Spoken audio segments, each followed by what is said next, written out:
many of us that live in townhouses and small gardens, and if we're growing veggies, well, we want to maximize the space so that we can produce as much as we can in the smallest possible space for our families. So here's one way that you can do it, by simply creating a little teepee for climbing beans.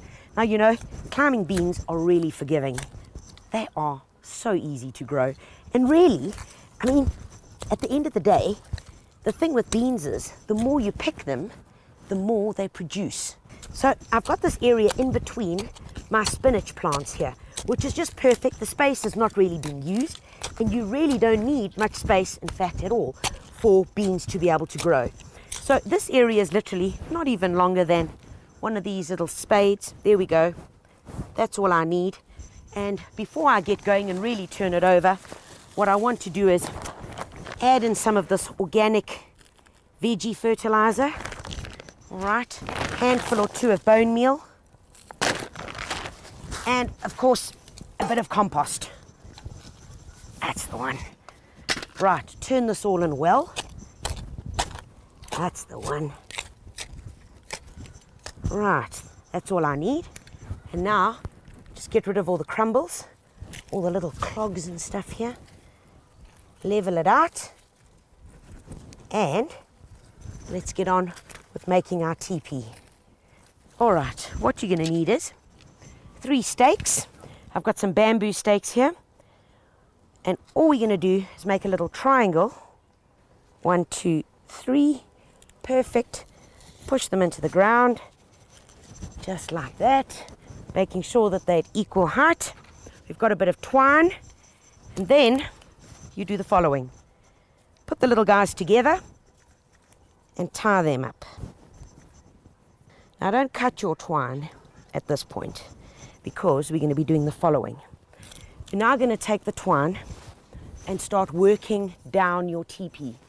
And for the first few, you don't need to worry about going around it. But as soon as we get down to where the little bamboos start opening up, you then want to double back on yourself, just to form an extra strength tie so that your twine doesn't start kind of sagging down and moving down your bamboo.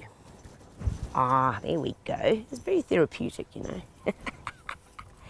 And here we go. Moving our way all the way down. Lovely stuff. And the reason why we're doing this with the twine is that this is where your beans are going to be able to climb onto. You know, as soon as they've got something to hook onto, it's amazing. It's kind of like they can sniff it out and they make their way towards it. In fact, it's been proven that tendrils, any tendril growing plant, actually has the ability to know the direction that it can go in to find a support. Quite scary. Your beans are watching you. All right, last one down here. At this point, just grab pair of scissors. Now you can cut it off. There we go. Tie it up nice and firmly here. There we go. And we've got one teepee that's good to go. I've got my bush beans here.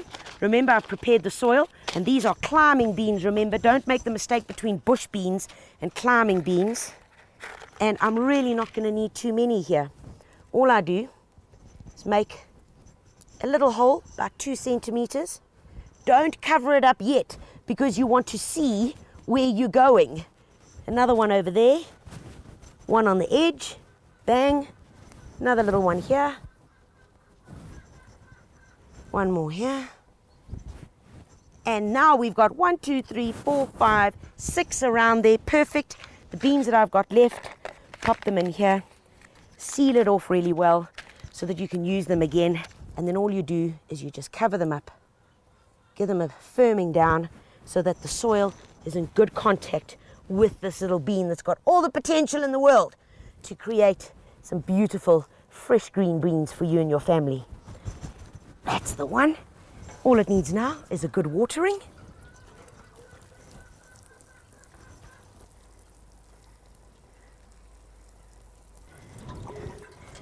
And there you have it. And within 7 to 10 days, Jack and the beanstalk is going to come alive and start growing up this little teepee that I've got here, flowering within 6 weeks, and producing green beans within 8 weeks. Now, that's something to look forward to.